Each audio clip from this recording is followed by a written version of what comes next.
Good afternoon, sorry. Well, yeah. How are you? Hi, Louis. Yeah, I'm all right. How are you doing? I'm good, thank you. I'm pretty tired, but I'm okay. How are you? I already said that. Don't worry. No. No, I'm doing well. So today we're diving into Great Expectations, aren't we? Yes. So we talked a bit about it last episode. Yeah. Hope you guys enjoyed that. But yeah, doing a bit more of a deep dive today. Yes. And should be helpful for revision, especially because we're doing it for our GCSE text. Yes. So Yeah. a good refresh for us, I suppose. Yeah. But yeah, anyone else out there who's doing it? Yeah, listen in. Yeah. Exactly. Right. So should we talk about kind of the context of the book? Yeah. Surrounding that. Yeah. So it was written by Charles Dickens, who was a British author, or English author, rather. And he was it was written in Victorian times, so there's a lot of parallels to like the Victorian society in the book, which we'll explore a bit more. And 3 volumes, about 52-ish chapters or whatever. And 3 volumes, and each volume would get shorter as they go. So volume 1 was the biggest, and then the book was serialized, so it was released in chapter by chapter in the local newspaper. Yes. And that kind of hooked readers, Yeah. And especially if it finished on a cliffhanger, that would really persuade readers to look at the next one. Yes. And as we were thinking, it adds another dimension to the book and things. Yeah. Which is really cool. Yeah. What do you think? Yeah, no, I guess you often forget that the book was kind of released weekly in small chunks. Yeah. Which adds a kind of totally different feel to the story, because we're always left kind of wondering. And then I guess the book was really, really popular amongst the across all parts of society. It's got lots to do with kind of the class system in the UK at the time, and kind of people moving up through the class system, which could seem quite aspirational for a lot of the poor people in Britain at the time. Yeah. And kind of taking the mick out of the upper classes. Yeah, because it was a book that everyone read, Yeah. And it was like you were saying, for the poor people, it was it was inspiring. Yeah. And that's something they could look to be, and also get like joy out of it, sympathising with the character, and then also the portrayal of the rich, but then that could also as you said put a negative depiction of the upper class people. But I think that really brings a big theme to the book. Yes. Fab. Right, so let's get stuck into the plot. Yes. So the book is set in Kent at the beginning.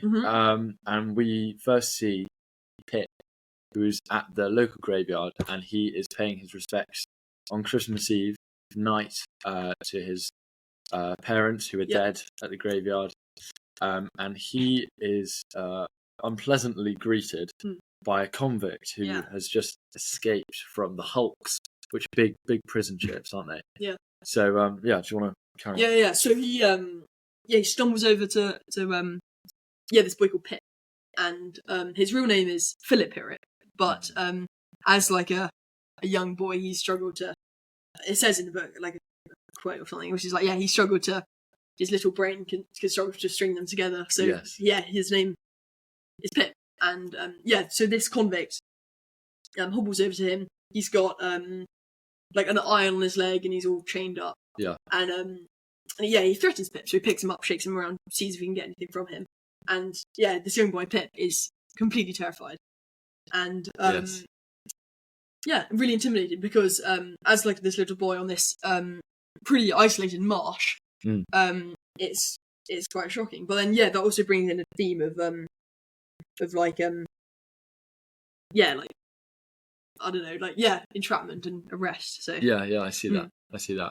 Yeah, and then the convict asks Pip to kind of fetch some files and what he says is victuals, which means food to him. And he threatens to kill him if Pip doesn't. So he runs back home. And then we are greeted by Joe, and Mrs. Gardry at the Yes. forge. So Joe is the husband and sort of father figure / best friend of Mrs. Joe, who is Pip's older sister, who looks after him. And Mrs. Joe's not very nice, is she? Yeah, no, she's not very nice. So she, Mrs. Joe is, you said, yeah, sorry, she's Pip's older sister, right? And she, not a big fan of Pip. So she has this stick called the tickler, which she would beat Pip with. Yeah. And Pip would look up to Joe as that friend and father figure, even though he's like his brother-in-law. And that's quite sweet, really, because he's kind of Pip's rock, really, an anchor in the story as everything happens. So we see that as it goes on. Yeah, definitely. Yeah. And so he can lean on him when Mrs. Joe harasses him, I suppose. And yes. Yeah. Yeah. And then that night, Pip steals a savoury pork pie that Mrs. Joe's preparing for Christmas Day for the guests, and he takes files from the blacksmith's forge. So Joe's the local blacksmith in the village, and he goes out in the early hours of the morning to find the convict. And what does he find on his way? To the convict? Yes. Do you remember? He meets the other convict. Oh, yes, he meets another convict in the marsh, is it? Yeah, it's just in the marsh in general. Oh, in the marsh, yes. So he stumbles across this now I know. He stumbles across this other convict in the marsh, who he mistakes for Magwitch. Yes. He thinks it's Magwitch. He's got a big scar on his face. Yes. And then he kind of just wanders off. So that is Dickens really kind of prompting us, and we don't really know who that is, but we feel. Yes, yeah. So he can it like alludes to something because it's a bit weird. They were just like those other convict here. So this character will come back, but Pip ends up finding his way to the convict. Yeah. And his convict, as he put it. Yes, he does call it his convict, doesn't he? And he finds him. He gives him the food and the file because this convict inquires him like if he's like if he knows the blacksmith to get him out. Yeah. And this kindness Pip shows to the convict is a massive turning point in the book. Yes. Yeah. Because it kind of this young boy helping this like criminal is really is really sweet and has a big impact on his convict. Yes. That that we see later in the in the story. So that's kind of the opening, really. That is the opening, isn't it? And then kind of to skim through the kind of the itty bitty bits. Pip goes back home, has Sunday lunch for Christmas Day. Yeah. Or not Sunday lunch, Christmas lunch. And then Mrs. Joe is about to present her savoury pork pie that she's been preparing for days. And then she can't find it. At that point, soldiers run in, and these soldiers are from the Hulks, and they are looking for the convicts that have escaped. And then Joe and Pip run off with the soldiers and try and find the convicts who are found wrestling in the mud, aren't they? Yes. Oh yeah, that's it. So at this Christmas lunch, there's also a couple other characters we meet. They're quite minor, but there is Uncle Pumblechook, Mr. Wopsle and Mrs. Wopsle, and then who else? This is Hubble, Mrs. Hubble. Yes, that rings a bell. Yeah. I think those guys. And then so Mr. Pumblechook goes with Pip and Joe to go. Oh yeah, I forgot that. To go. I think someone else does as well. Okay. But I think Mr. Wopsle stays. Anyway, they go to help the soldiers. Yeah. In this way, and I think like Joe carries Pip on his shoulders or something. Yes. And they stumble across the two convicts in the wrestling in the mud, and that kind of again alludes to something deeper of like a history maybe. And yeah. And then obviously they're both arrested, and they are placed in kind of chains again and taken off back to the Hulks. And one very key piece of information that we see is that Joe sort of says, we wouldn't wish any harm on these convicts, would we now, Pip? And that phrase is very, very key to one of the convicts, which we'll come back to later on. But do you want to take it away with old Havisham and talk about how that. Oh yes, so proceeds. When they it might have been prior, but no, when they back to the house, back to the forge. Mrs. Joe talks to Uncle Pumblechook, and she has like a big go about how annoying Pip is and how he needs to like do something instead of just messing around. And Uncle Pumblechook tells her about Mrs. Havisham. Yes. Who's this lady who lives in this big house called Santa's house, around where they live. And I don't know exactly what the exact words were, or what really he said, but it's like she can go, Pip can go and play with her, that we go. Yeah. Go play with her, because she, as we'll later see, is like this sort of recluse character who gets these attention from people to come play at her house. And so yeah, Mrs. Pumblechook takes Pip to Santa's house, and Pip's very nervous, but Mrs. Joe is really keen for this because she's not, as you said, not a big fan of Pip. And he also gets paid as well. Does he? Yeah. He gets like a couple of guineas. So I think she gets a tithe of that. Money okay, that makes as well. Yeah. Okay, yeah, and upon getting to the gates, Mr. Pumblechook's like turned away. Yes. But Pip goes through the gates and goes up to see Mrs. Havisham, and he is very scared and a bit worried. Yeah. But he stumbles across her calling for him in this quite sort of seductive, I guess you could say, but quite creepy, really. This begging him on to come and see her, and he goes into this room that way where she is, and sorry. Yeah. No. I mean, just the other thing to mention is we meet Estella as well at the gate. Okay. And Estella kind of denies Mr. Pumblechook access to the big house, and Pip kind of immediately is transfixed by her beauty. And then she takes him up, and then they have sort of this.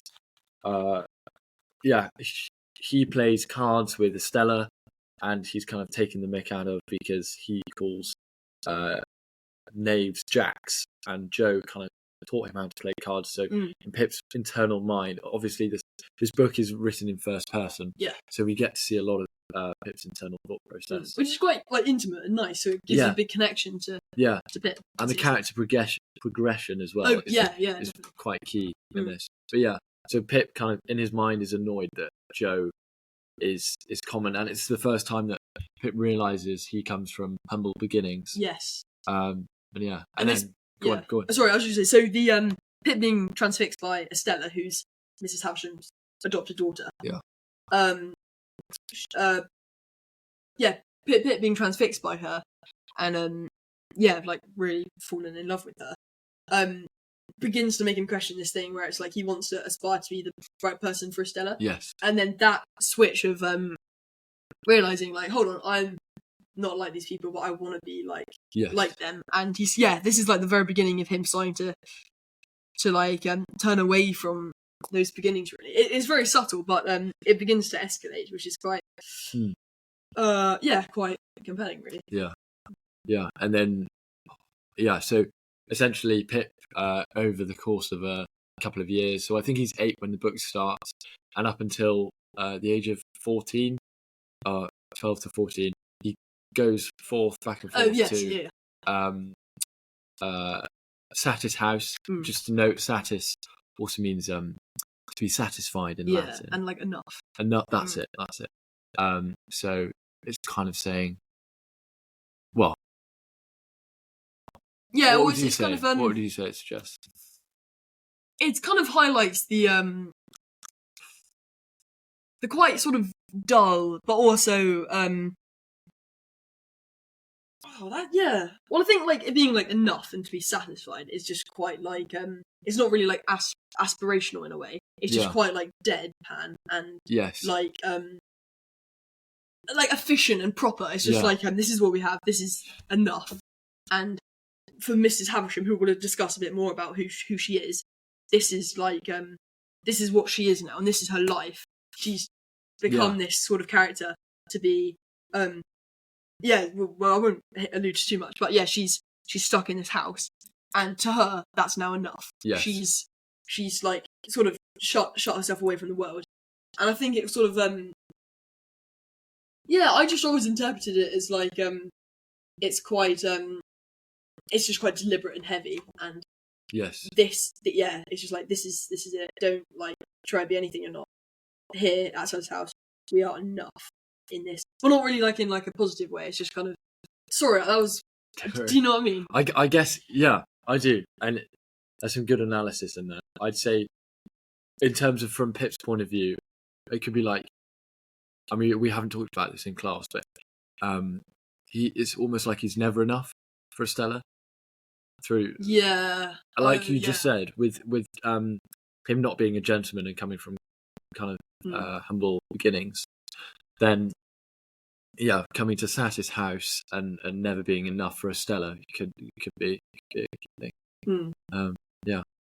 So at the age of 14, Pip is dismissed from Satis house after going there weekly to play with Estella. Yeah. And he starts his apprenticeship with Joe at the forge. And that's when we see that Mrs. Joe is attacked, isn't she? And we don't know who by. No. Yeah. Okay, yeah, so Pip stumbles across Mrs. Joe lying on the floor with a wound to the back of her head. Yes. And that brings up a question of who did it. Yes. And oh, is it now? Or is it a bit later? Well, I think it's during. So he's essentially doing his apprenticeship, and during that time, yes, and he comes back from the Jolly Bargeman, where he's talking with Joe and also another man who we don't know is. Yes, we don't know who that man is, but yeah, we kind of glazed over that. So he comes back, like you said, and finds Mr. Joe on the floor. Yes, and then she, from then on, is kind of. Paralysed, really. Yeah, she is, isn't she? And they get Biddy, who's a local teacher, to come and look after her and sort of tend around the house whilst she's almost, is incapacitated the right word? Or I suppose so. Yeah, she just can't really speak. And Biddy is also Pip's teacher. Yes. He would go to the school in his village, and they had that kind of relationship. Yes. Exactly. And is this where we meet Orlick? Like the yes. That was before, wasn't it? Sorry. Yeah, so go on. Do you want to take it away with Orlick? Orlick is what's his first name? I think it's just Orlick. Okay. So he is another apprenticeship of Joe. And I think so he's quite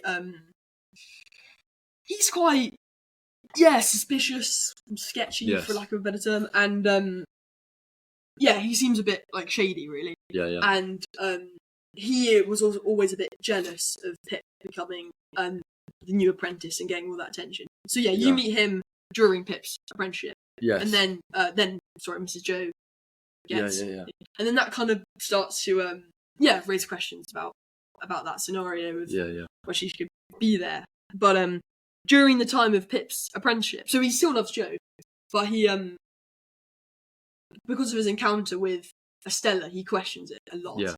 And he starts to be like not very appreciative. Yeah, which is quite sad because that really affects Joe because of Joe's like amazing love for Pip. Yeah.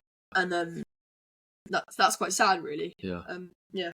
And then to fast forward again, when Pip reaches about 18 years old, this lawyer enters the house, the forge, and his name is Mr. Jaggers. Yeah. And he essentially tells Pip that he has come into some property, into some income, and that he has great expectations. Yeah. As Mr. Jaggers puts it. Yes. Pip is kind of taken away to London, and he's given money every month to spend from his fortune. And this is kind of Pip's. He thinks in his mind, this is my way of kind of trying to be with Estella, because now I'm not common and coarse. I'm a gentleman. And we see many different kind of transitions in characteristics. So, for example, is it Wopsle, where he he goes to buy a suit from Wopsle, and then Wopsle treats him with complete respect because he's now a gentleman. Oh, I don't remember, but that sounds like what happened. Yeah. And then but again, the gap between Joe and Pip greatens at this point. Yeah. And it grows larger. But is there anything you want to add? Well, yeah, it's that idea of self-improvement, but also it's quite negative, really. Because it's all that because Pip gets these great expectations from Jaggers, and that leads him on to improve himself, but then that also eats him up and drags him away from who he is. Yes, and it's from that. It comes back to that question of like, how far do you go from who you are to become someone who you're not, even if that's what you want. Yes, I see what you mean. I worded that really weirdly, but do you? It's the idea of. Yeah. And when Pip gets this this very sudden, what's it called? Jagger's coming in, and talking to him. It's quite well, Pip's original thought was Mrs. Havisham. And, that's because she was looking after him. She they had that bond, and Pip kind of also felt that she kind of came into his life out of nowhere. Yeah. So that's his internal monologue, and that's what he thinks. And because of his time at Satter's house, it's that's kind of shaped him. So he desires this more. So we didn't talk about it really too much, but at Satter's house during this time, he met this other boy called Herbert Pocket, who comes back a bit later. But and he has a fight with him, and it's quite like comedic and funny, and but that was kind of in a way over Estella, and that still just builds the Pip's self-improvement to get to that point. Like he's fought this boy to get to Estella, and overall really Estella's his goal in a way.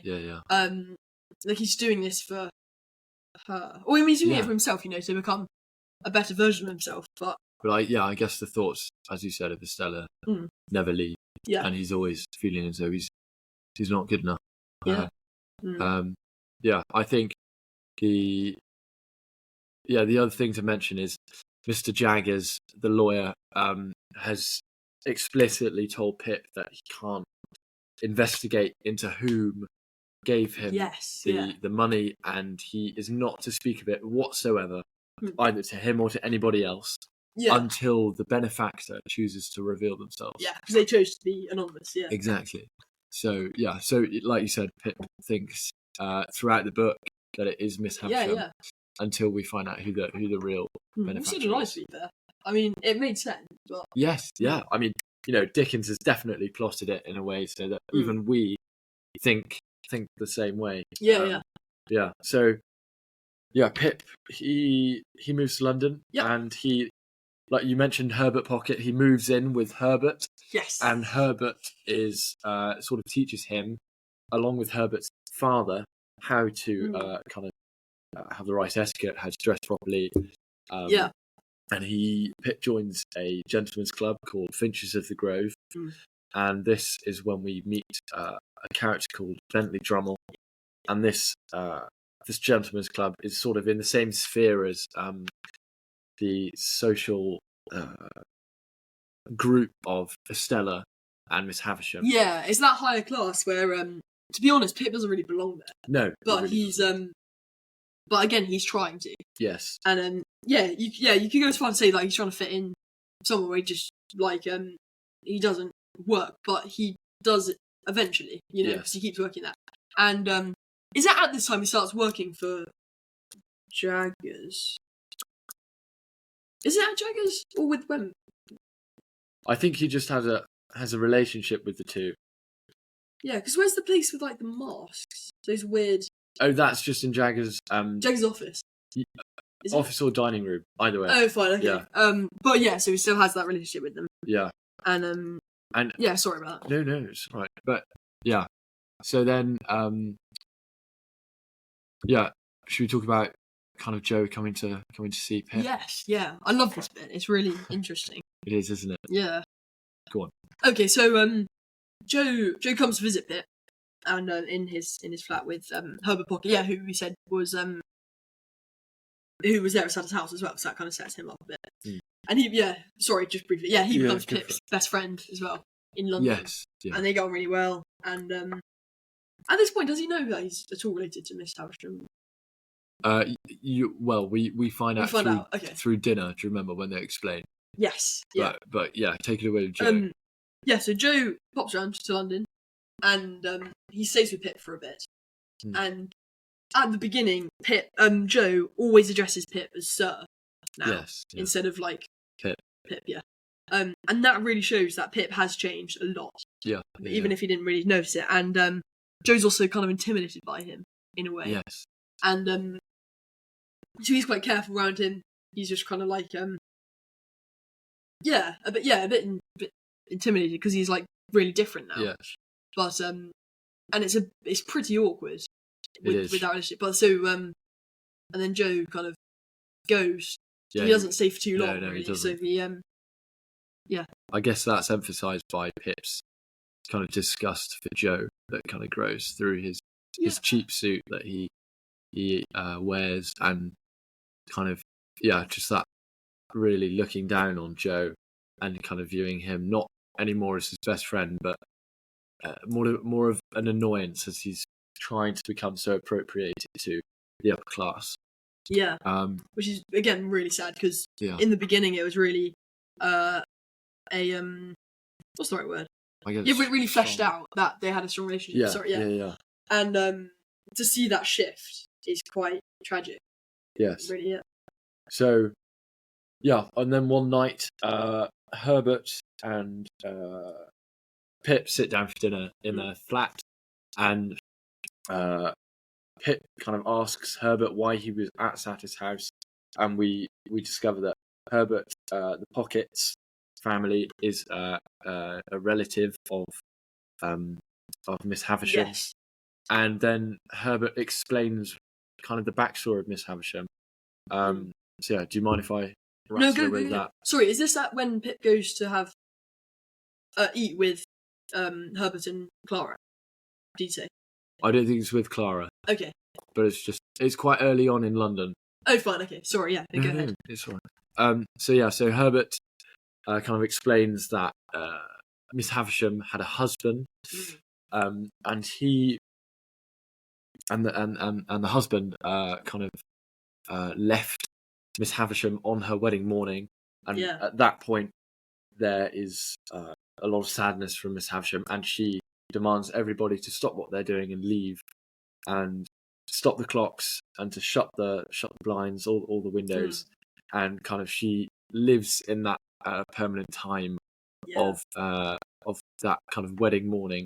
So when Pip meets her, she still has her wedding dress on, which is kind of disgusting and moth-eaten, and the whole house is full of cobwebs, and the food for after the wedding, that's still there and rotten, and it's all like yellowing now. Exactly. We didn't really touch on that really, but no, but and then Herbert also explains that Estella is an adopted child, which Pip didn't know, and that Miss Havisham, after she was kind of left at the altar, as to say, she went in search for adopting a young daughter. And she's absolutely obsessed with her. Like even in we'll say it later on, but even in her old age, she she's sorry, even in Estella's, as she gets older, she still sees her as this like child and really treats her that way. And it's and it shows her desperation as well in this recluse state, which is again really sad and things. Yes. And then kind of a general sort of theme about Estella, which we can talk about in the characters, but to mention briefly, is Miss Havisham's kind of moulding of Estella to make her kind of cold towards men, which is partly why we never see Estella and Pip kind of come together in the book at all. Yeah. And that's ambiguous at the ending, but we'll talk about that. Yeah, but and it's through that leaving at the altar. Yes. That Mrs. Havisham turns to hate men. Yeah. Cool. So, what happens next? Next. Should we go for the big the big revealer. Yeah, it's just about now. When does Mrs. Jones die? I mean that happens just like as a background thing. That happens in the background whilst he's in London. Yeah, so basically Mrs. Joe dies. Yeah. There we go. Just kind of her injuries and cool. Should we take it away with the big turning point? Yes, yeah. Cool, go on. Right, so it is at I don't know this for too much, but yeah, so Pip is in his room. Yeah. And I think it's in nighttime. And he hears this like figure come through the door. Yes. Is it? And and he hears like, the creaking, the stumbling, and he's very scared, Mm-hmm. And this character walks and Pip's like kind of trying to intimidate him, and then they switch on a light. Something. Yeah. Yeah. And I mean, they're revealed to be the convict from earlier. Yes. At the very beginning. We discover his name is Abel Magwitch, and he reveals to be Pip's benefactor all along. And Pip's very shocked, and he's quite surprised because he always thought it would be this rich, like flamboyant person. I mean, he thought it was Miss Havisham, didn't he? Oh yeah. But it turned out to be this convict. Yeah. Well, at this current state, he's like a bit more. He's a bit smarter now. He's not just like in rags or whatever, is he? Yes, yeah, exactly. I mean, he's got an overcoat and things on. But I mean, so Pip's quite taken aback and aghast.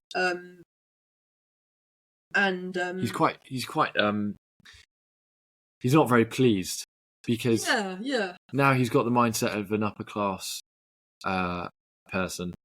The idea of his wealth coming from a criminal who has just saved up all his money whilst he's been kind of shipped away to Australia he finds quite mortifying. Yeah. Just to add. But, yeah. Well, I don't really know what how to say if you got... Yeah. I mean, so then the story proceeds that Herbert finds out, and then Pip kind of seeks Mr. Jaggers for advice, and Mr. Jaggers sort of gives Pip a bit of help, and Pip and Herbert decide that the best thing to do is to get Magwitch out of the country. So they build up this plan to take a little rowing boat. Yes, and that's with the help of Startop. Yes. Who is I think he's from the Gentleman's Club. Or maybe just one of Jaggers' friends. Essentially, that completely slipped my mind. Yeah, no, it's really minor. And I think one other person was a drummer. No, can't have it could have been Wemmick. Yeah, Wemmick. Sorry, we didn't say that. So Wemmick is Mr. Jaggers' assistant. Yeah, he's like a clerk. Yeah, and they have a couple parts with him where Pip goes to his house and he lives in this really weird castle. And then when do they go to prison? Is that at the end? When Pip has a tour of so they try to because they're currently harbouring a fugitive, which is not very good. No. So they try get out on this little boat with Magwitch. Yes. And then kind of around this time Magwitch reveals to Pip that the other convict at the beginning, who was not Pip's convict, i.e. Magwitch, yes, is sort of Pip's Magwitch's enemy. Yes, and they had a history of they used to work together, and then I think this other convict kind of stabbed him in the back. Yes, yeah. And he's called Compson. Compson, yeah. Do we know his first name? Can't remember. It's just regardless. I mean, if you're writing an essay about it, you generally call him Compson. Well, that's quite interesting because it's like money. Yes, yeah. It's all about money. And then we find out. We find out that Compson has sort of got wind of Magwitch's arrival in the UK, and just one thing to mention: Compson got a lesser sentence than Magwitch. Magwitch got a greater sentence because Compson was better off money-wise due to their business. Because of him, he kind of won the court case and then got more money than Magwitch did for the business, and therefore that allowed him to sort of pay off the judge. Yeah. So he got a lesser time, which meant he was a free man at that point. Compson's been tracking down Magwitch, and then on the River Thames, we see Compton with the kind of the King's guards or and they're trying to like chase them down. Go on. Yeah. Well, yeah, and then they did they open fire on them? I think they could do. I mean, I guess we saw the steamship coming in. Yes, and then Magwitch and Compton, they have a bit of a strap, and they end up both in the water having this like tussle, and it ends up with Magwitch drowning. Compton drowning. Yeah. When does? We'll get onto that. Oh right, okay. Yeah, Compton drowns. Yeah. So Compton drowns, and then Magwitch is arrested because he's escaped from his imprisonment in Australia. So Magwitch is taken to prison, sentenced to death by hanging, and then Pip again goes to Jaggers, and Jaggers tells Pip that Estella is Magwitch's daughter. Yes. And Magwitch's wife, so Estella's mother, is also Jaggers' assistant called Molly. And that's kind of another backstory which we could take hours to explain. But what's nice is in the book, you have the storyline, but then like parts get fleshed out, little pockets through it. Yeah, it's brilliant. And like little side stories. Yeah, so as we briefly said, there's like this bit where Pip goes to Magwitch's house, and they have this big bit with like Magwitch's parent, and also like going to see Herbert and his wife. So yeah, all these little bits are quite nice, and it adds a lot of depth to the book, really. Yeah. And then Magwitch, before his sentencing or before his hanging, gets ill and dies in the the prison infirmary. Oh right. Okay. And then Pip tells Magwitch in his dying breath, Magwitch's dying breath, that he has a daughter and that she is well. Magwitch knew he had a daughter, but he thought she was dead. Right. Didn't know it was Estella at all. Yeah. So Magwitch finds out from Pip in his last moments that his daughter is rich. She's among rich people, and she's done very, very well, and she's beautiful. That's another thing Pip mentions. And then Magwitch dies. The ending. So the ending. Go on. Do you want to take that away? So Pip. Pip gets arrested after the thing as well, doesn't he? And he gets sent to debtor's prison. I think it was. Really? No, I'm getting mixed up. That was Charles Dickens' dad. Dickens. That's Dickens' dad. Pip gets sent to prison, I think. Gets out. And does he? Well, he doesn't stay in prison. He does go to prison for a little bit, but he doesn't stay there for long. Okay. Am I right in that? I don't know. I think he just pays a fine. Maybe it's a fine. And then Pip and Wemmick do at some point go round a prison, don't they? That might be to see Magwitch. Yeah. Okay.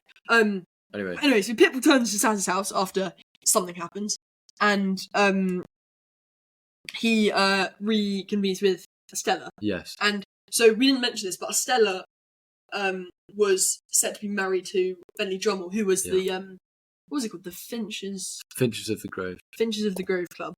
And he was like not a very nice guy, and he was quite mean to Pip and things. But it was one of those sort of like forced, arranged sort of marriages. Yeah. And Estella wasn't really happy about it, but two rich people. Yes. Yeah. And then Pip was able to meet Estella again, and have this have that sort of all like meeting up again. Yes. And they it kind of ends quite abruptly, really, but it doesn't really answer a question. So they I think Estella ends up not marrying Drummle, or they get divorced or something. Yeah, and he dies. He falls off his horse. Oh, okay. Yeah. And then like you said, the ending. So there are two. One thing to mention, there are two endings. Aren't they? Yeah. So there's a publisher's ending, which is the official ending. If you're writing an essay, you have to talk about the published ending, which is the fact that Pip and Estella meet up at Satter's house, which is burnt down. We don't know why. And Miss Havisham is dead. That's another thing to mention. Yeah, sorry, we'll flesh that out a bit. But yeah, she's dead. Her dress caught fire, so Miss Havisham is gone. Estella has inherited all of the money, everything, and the land is up for sale. So yeah, Estella and Pip kind of walk through the garden, and then they kind of have a talk. Estella acknowledges her kind of bad behaviour from before. Yeah. And then they leave, and Pip says, I'm sort of paraphrasing him, I'm sort of not. Yeah. But he says, I saw no shadow of parting from her.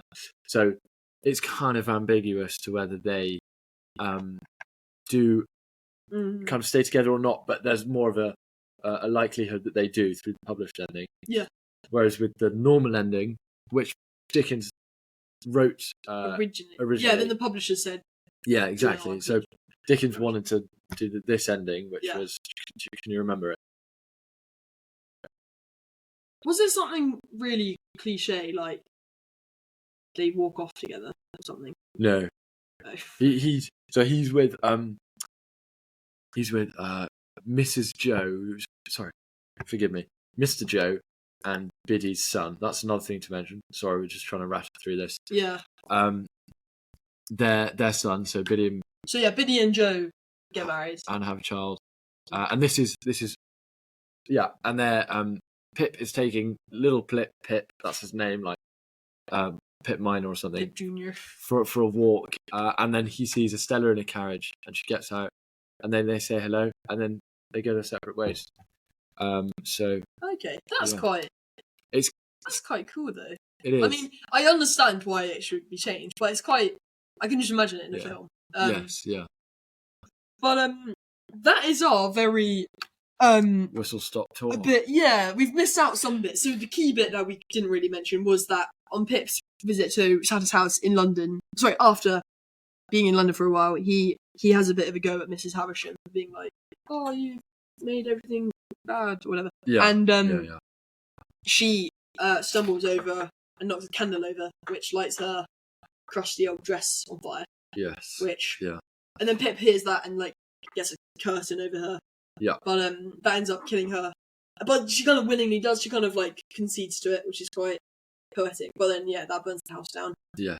And then I think that's a separate thing. She dies and then the house is burned down just cause afterwards. I think so. Okay.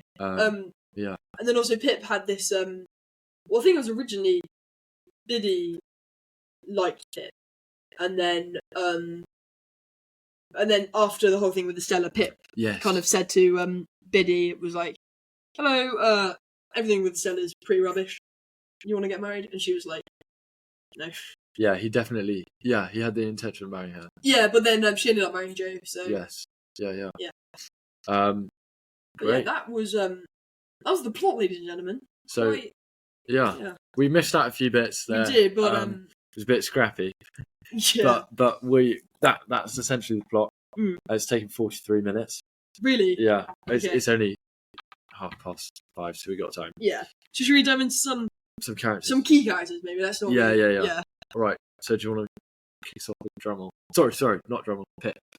So Philip Pip, little boy in Kent in the marshes, lives with Mr. and Mrs. Joe, who are his sister and brother-in-law, because his parents are dead.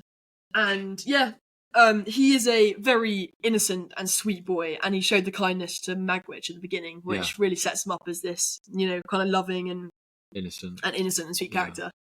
And but then after meeting Estella at Santa's house, he had this big desire for self-improvement and being a gentleman and being the person who Estella would want to be with. Yes. And that's his big thing in the story. And he does that, and it kind of goes wrong, but that really puts character development into him. Yeah. And and he gets quite selfish in the end, and he really changes from the sweeter younger Pip. And but it does kind of come full circle at the end, where he comes back to the forge. Yeah. And that's kind of just the basis of it. And I said at the beginning with the volumes being different sizes, Yes. I think someone said this in my class. But the first volume being so much bigger shows how intense Pip's origin is. that shows how key it is. But then it gets shorter and shorter in the for the other two. Yeah. What else do you think of it? No, I think you covered him very nicely there. Yeah. So Stella, she again is Miss Havisham's adopted daughter, and Magwitch is and Molly's real daughter. She has been moulded by Miss Havisham to be cold-hearted and to break men's hearts. Yes. And one really key thing which I've taken from my English teacher, which I've loved writing about, is the fact that you can take Miss Havisham as sort of Frankenstein, and Estella is her creation that breaks men's hearts, and we do see that revolt in the book from Estella against Miss Havisham. Yeah, she has a bit of a go at her. Exactly. Yeah. So it's sort of like Miss Havisham has a piece of her own medicine because she's created this kind of cold young lady who is beautiful, and she has the potential of being a lovely woman, but she's made her cold and unable to love, which is why she doesn't get with. So that's disgusting language. Lots of people use it. Why she doesn't end up marrying Pip, isn't it? Yeah. Yeah, and that's basically Estella, and she kind of redeems herself at the end through the publication ending, which again we need to be writing about. And anything you want to add? Not really. I mean, she's this catalyst for Pip's life, you know. Yes, and true. Really affects it. And it's that massive driving force that really contributes to Pip's character. And she's pretty heartless and not very nice. But that's just because of Mrs. Havisham's doing. I mean, she says herself, like, I'm unable to love you, Pip, because I care for you, and the reason I don't try to marry you is because I will end up breaking your heart. Yeah, that's really deep. Yeah, and also going back to Frankenstein, there's this quote which is where Estella's talking to Mrs. Havisham, and she says like, "You made me as like a dagger or something." Yeah, and it just shows how like bloodless and cold she is. Exactly, and ruthless, really. Yes. Yeah. Should we go on to Miss Havisham? Oh, no, Miss Havisham. Yeah. Okay. Miss Havisham, we kind of spoke a lot about her. Yeah. But I think general themes of her would probably be the idea of gothicness. She is like the gothic character in the novel. And if you haven't read the book, kind of the first thing you think about when you think of Great Expectations is Miss Havisham, like the old rich woman in the house. Yeah, that's what because you knew it before, but when I first heard it, I was always like, oh yeah, that's like the skeleton woman. Like, yeah, exactly. And one thing I love about Dickens and his creation of characters, there's a special term for what it is, though, is his naming of characters reflects their personalities. Exactly. So Havisham, like the sham at the end, is like, like withered away and thin and like brittle. But then that also like comes back with Pip. Pip, like a apple Pip or something. Just something innocent. It's really small and quite meaningless. Like, but then he had this. He had this because if he didn't have this whole self improvement, really, he would just be in the forge. Yes. Just as like but then he had this whole progression to make him. And then with Pumblechook, it's like big and grand, and jolly. Yeah. Yes. Yeah. Fab. So, Joe. Joe, yeah.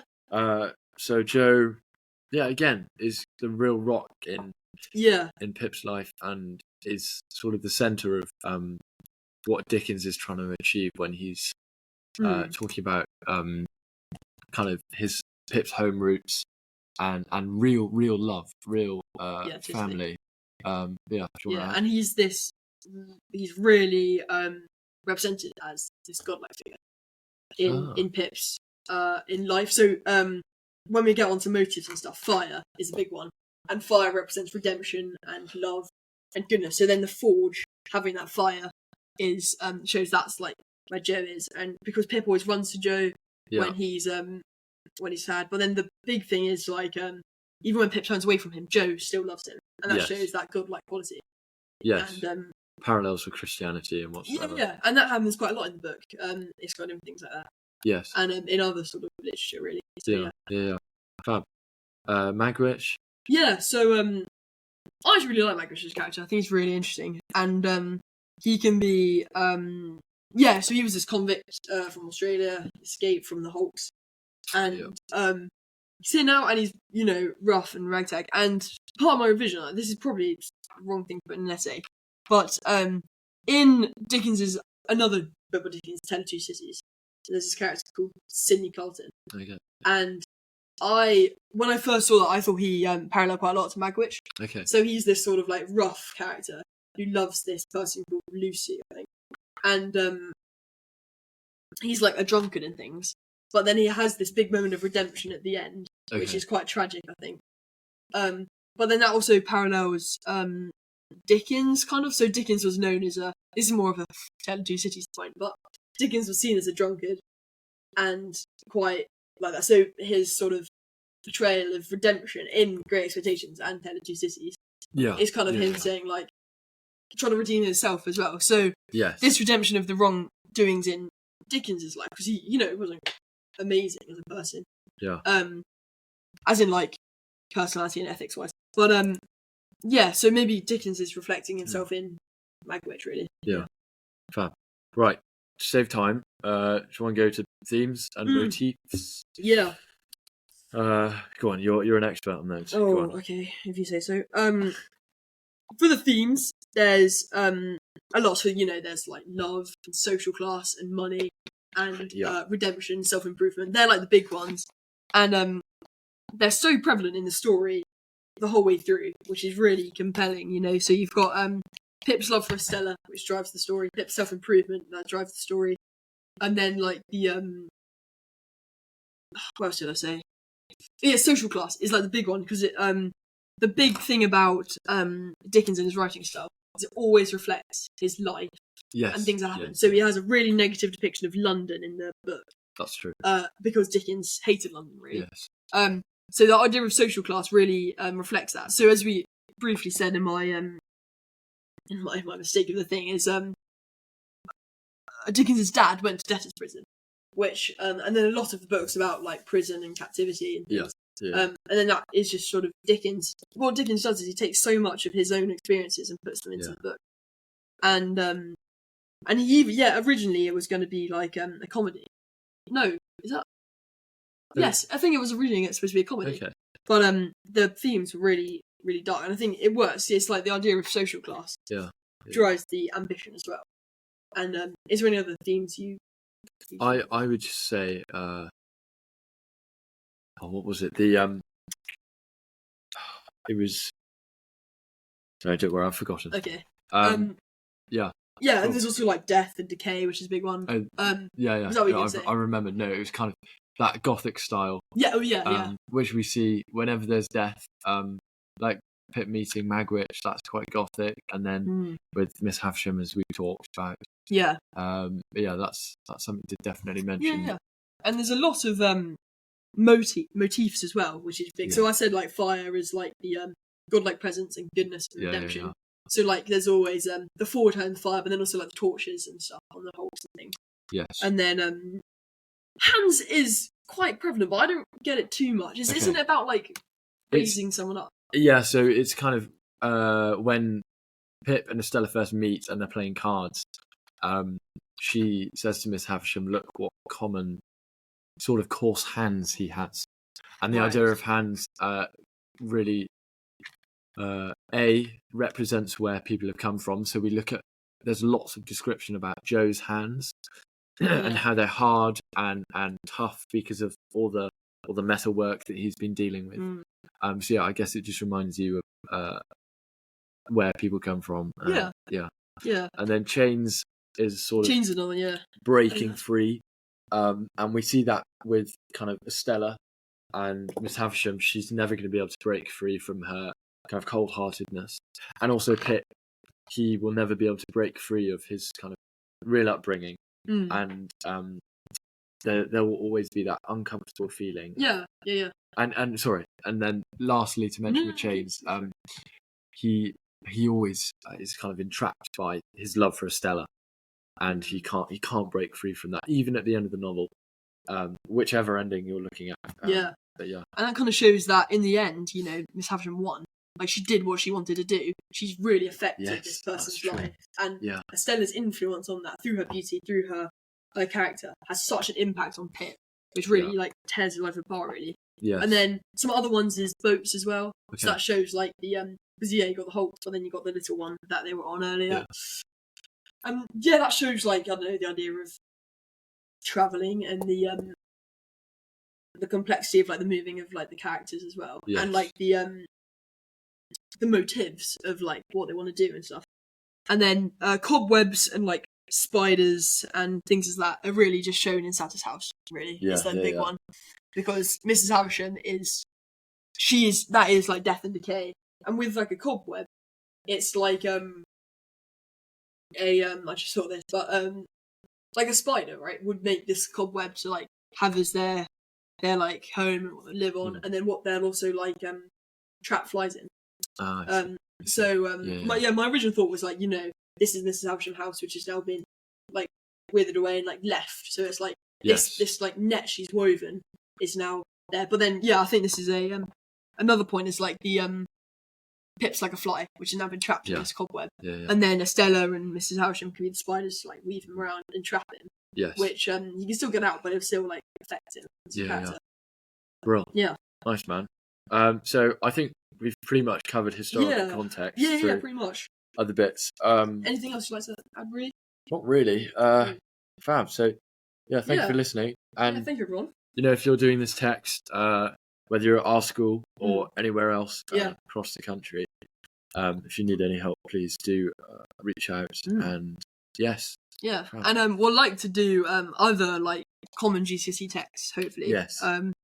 In this, but yeah. Should be good. So. And then, sorry, do you mind? Go on, go for it. And please check out our Instagram, and this is our first YouTube video, and then of course Spotify. Of course. Yeah.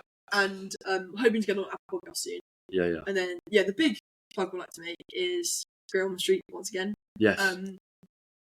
So please donate to Great Ormond Street with the link in the caption for buy us a coffee, and then we'll donate the proceedings. That. And we can provide proof of those donations as well. We've got a scheme we've come up with as well. To do with literature and the hospital, but we'll save that probably till the start of the summer. Yeah. We're gonna try. We're gonna try help Great Ormond Street as well with the idea of literature. But we'll see how it goes. Fab. Love it. Thank you everyone for listening. We should be back in a few weeks. We've got Easter holidays, and yes, we might next time we're filming. We might either be at home or in Wales. Yeah. We're thinking maybe then. Yeah. Because we're going away, so. But we're going into this big period of revision, so gotta get that focus on. Yeah. But fab. Yeah. Brilliant. Hope you enjoyed. Tune in next week. Thank you very much. Cheers, guys.